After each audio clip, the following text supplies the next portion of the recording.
நீங்கள் கண்டுபிடிச்சிருப்பீங்கன்னு நினைக்கிறேன். இது என் பொண்ணுக்கு தான் வந்து பர்த்டே. அவளுக்கு வந்து சின்ன வயசுலேருந்தே வந்து யாருனாச்சும் ஹாப்பி பர்த்டே சாங் பண்ணாலே பார்த்திங்கன்னா ரொம்ப வெட்கப்படுவா. அது ஏன்னே தெரியல. இப்பயும் அதே மாதிரி தான் வெட்கப்பட்டுட்டு இருந்தா. அதுக்கப்புறமேட்டா கேக் கட் பண்ணிட்டா. இப்போலாம் வந்து அவருக்கு இந்த கிஃப்ட் மேலே கொஞ்சம் கிரேஸ் அதிகமாக இருக்குது. இந்த குட்டி வயசுன்றதுனால என்னன்னு தெரியல. சரி சும்மா நானே ஒரு பொம்மை வாங்கிட்டு வந்து ரேப் பண்ணி கொடுத்துருந்தேன். பார்த்து அவளுக்கு ரொம்ப ஜாலியாகிட்டா. கண்ணை மூடினா தான் கொடுப்பேன் அப்படின்னு சொன்னேன். கண்ணெல்லாம் மூடிட்டு அழகாக உட்காந்துட்டு இருந்தா. அப்புறம் நம்ம பார்த்திங்கன்னா 1K சப்ஸ்கிரைபர் ரீச் ஆகிட்டோம். எல்லா சப்ஸ்கிரைபர்ஸ்க்கும் எனக்கு ரொம்ப ரொம்ப ரொம்ப தேங்க்ஸ். இதே மாதிரி உங்கள் லவ் அண்ட் சப்போர்ட் எனக்கு கொடுத்துட்டே இருங்க. Thank you friends. அவளை வேறு பார்த்திங்கன்னா வந்து ஸ்கூல் ஸ்டேஜில் வேறு நிற்க வச்சுட்டாங்க. தேங்க்யூ சொல்வாளா மாட்டாளான்னு நினச்சேன். பாருங்கள் கரெக்டாக சொல்லியிருப்பா. ஆனால் சவுண்ட் தான் கொஞ்சம் கம்மியாக சொல்லிட்டா.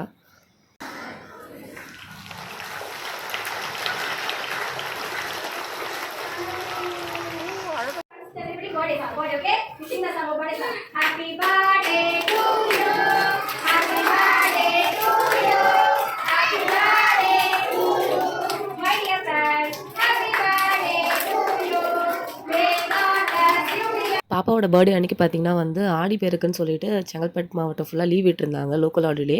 ஸோ நான் வந்து மேம் வந்து பரவாயில்லப்பா நெக்ஸ்ட் டே நீங்கள் வாங்க அப்படின்னு சொல்லி கூப்பிட்டுருந்தாங்க. நீங்கள் வீடியோ எடுக்கிறதா இருந்தால் கூட வீடியோ எடுத்து போடுங்க அப்படின்னு சொல்லிட்டு என்கரேஜ் பண்ணியிருந்தாங்க எங்களை. மேம்க்கு தான் வந்து ரொம்ப தேங்க்ஸ் சொல்லணும். அவங்க நேம் பார்த்திங்கன்னா வந்து சாஹிரா மேம்.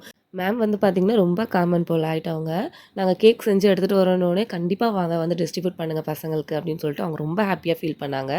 தேங்க்யூ மேம் எங்களை சப்போர்ட் பண்ணதுக்கு. ஓகே ஃப்ரெண்ட்ஸ், மறக்காமல் நம்ம சேனலை சப்ஸ்கிரைப் பண்ணிவிடுங்க. பாய்.